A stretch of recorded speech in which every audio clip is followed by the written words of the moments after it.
Vardhman Mahaveer Open University Kota welcomes you for another panel discussion on the topic Changing Matrix of Reading Habits. Today in the open scenario, we find that students are lacking in their reading habits. We have with us our panelist Professor A.K. Singh sir from IGNOU Delhi and Dr. Seema Sharma from Maharaja Ganga Singh University Bikaner. We welcome you both. And I'll pose a first question. Actually, sir, we are seeing that students, our new generation students, are not having the same reading habits as I should say a generation ahead used to have. Thank you very much. For all of us in academic world, reading is an instrument of acquisition of knowledge. Reading becomes a site of knowledge, and it is a process on which our entire enterprise rests.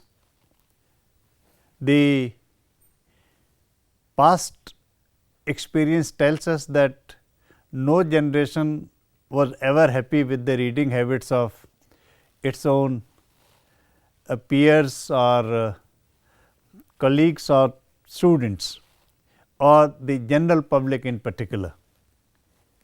This question has been raised for multiple reasons, and one of them is the rise of technology and new forms of texts that are available to us. What I mean by new forms of text is cyber text, visual text, the combined mode of text where all these media are combined, and new technologies like Kindle and even MOOCs and Moodles and for that matter. And after this, social media became active, where instead of reading a text or reading a book in a bus or in a train or at the airport, we find people are fiddling or playing with their mobiles. So, this general perception is caused because of the diverse nature of engagement of human eyes and human minds with other forms rather than the books. Second thing that is noticeable for us is that the younger generation is more adept in using ICT and the new instruments. Because of job opportunities, students are going to other domains, technology, professional courses. So, those of us who are in humanities, we think that first of all, number of students coming to this discipline is coming down. Yes, sir. Number two, those who come do not have reading habits. Harold Bloom, while discussing the reading habits of students at Yale, at a point of time he said that the number of students in humanities has come down by 50%, and the passion for reading is not there in students.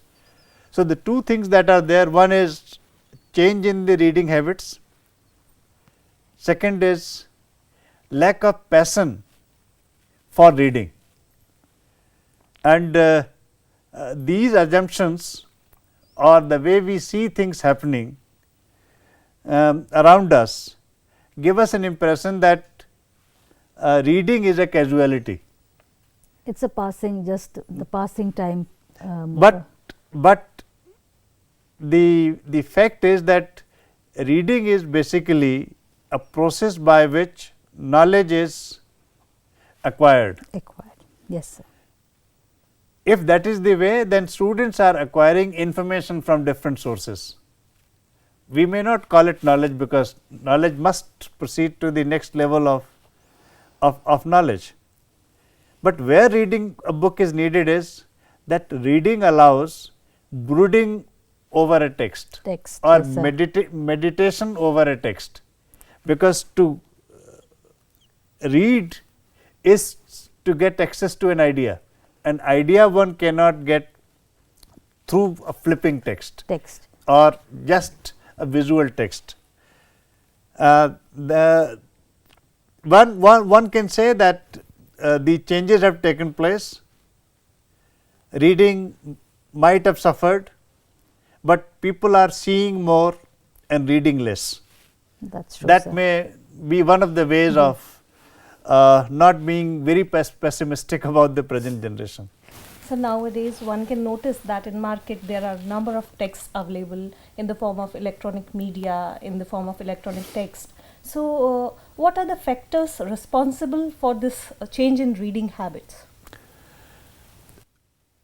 We discussed some of the factors responsible for the changes in the reading habits. The reading habit is related to the publication and production of books available in the market. If you look at the data, then the number of publications has gone up in the last few decades. The issue is whether all of them are being read or not, and if they are read, then Relevant or not? to what extent that reading is serious or otherwise, to what extent they are inculcating the ideas is a different issue. Two issues are important for me other than this. One is, what should we read? Yes, sir. This was a question I was about to ask, that why should we read? Why should we read? Is we read because if we want to lead, then we must read. Okay. Only readers can be leaders. Yes, sir. Leaders That is true. in different walks of life, because by reading you live an idea. And it really gives a fertile ground for things to come up. Yeah, and that's why only those civilizations have survived that were the civilizations of knowledge or ideas, and ideas through reading, or if there is some other mode of acquisition of ideas, it should be there. Is there a difference between if we go for the books or we go for the you can say the cyber text? So which will be more beneficial for the students or for the learners, I should say?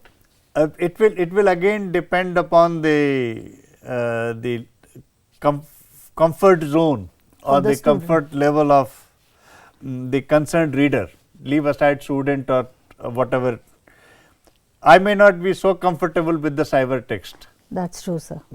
This younger generation is more comfortable with that, because I need to refer to certain page, a certain sentence again and again. Again and again. Which is for my research purposes or for that's true, sir. understanding it again and again, that is needed.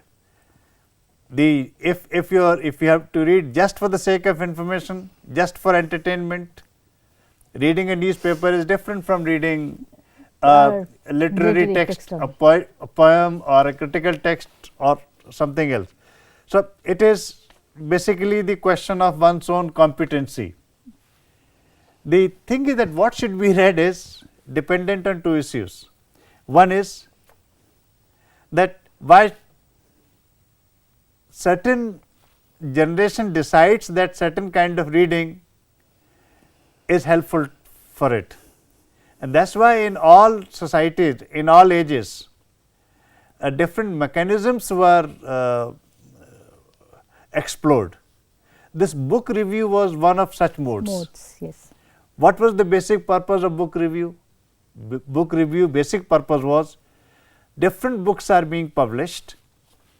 Everybody doesn't have access to all these books. Therefore, the book that is available in 300 pages, if somebody writes 3 pages on it, introduces the book, subject matter in brief, and then whether this is a good book or otherwise. That book review used to have, that's why it was called in our languages as Pustak Samiksha. And we get a full idea as to how the book is and what it's going to lead to and how beneficial it will be for the students and all. So by reading these reviews, it was possible for one to know which text is suitable for me. If I am not interested in science fiction, I may exclude it. If I am, then I can go ahead with it. Second important issue related to it is that every generation finds certain kinds of books more appealing than the others. With the hierarchy, the notions of hierarchy being eroded, what we find is that all texts are these days of equal kind. So, there is no difference between, say for instance, to some of the people who would say that there is no difference between pulp fiction, science fiction, or what they say chick lit or Shakespeare or adventurous travelogue. Means now a number of variety is coming up in the market, and I think every section has got their own you can say likings which are there. And it depends upon the kind of predilection of the people, the demands of the domain, that the certain text in certain period or certain form is considered important, in another period it is not. So, in our age, when the notion of classic, notion of genius, masterpiece that have come under scrutiny have led to this kind of proliferation of different kinds of writing, and the way market is determining this. So, this has to do with economics and politics of the publication industry as well. The time is the true test. And how much a particular novel is being carried by a generation, I think that defines the classics and the, you can say, the pulp fiction also. You are absolutely right. There was a time when novel was not considered as part of literature. Then it has become. Now, what was highbrow literature, that has almost been pushed to margins, and what was earlier considered marginal autobiographies, say non-fiction, they are in the center of discourse. But the best thing that is taking place is the shift is from well read to well seen. Well seen. Now, well read was the notion, now well seen, not just bahusrut, bahudrast, one who has seen much. So, text is being seen. Another good thing around us these days is that the changes in the locale of reading and changes in the existence of the text, that has also changed. That's true. Now, library is everywhere, so they can read everywhere, whatever they want is available. It's on so nowadays Google Baba is also available for students. And this shift would continue, this fluidity would continue. Without reading, there would be reading of whatever kind, whether seeing, reading or hearing. All are basically the senses and sources to garner information, garner knowledge, and from knowledge to pass on to wisdom. That has to continue, and for that we find that there is no option to quote unquote reading, and that therein lies the future of humanity in particular. Thank you. I thank both the panelists for giving us an insight as to how the reading habits have changed over the generations and how they are needed in our times. It is indeed a frightful thing that reading makes a man perfect, because through reading you have a very perceptive life where you can gain ideas and implement it. Thank you one and all. Thanks a lot.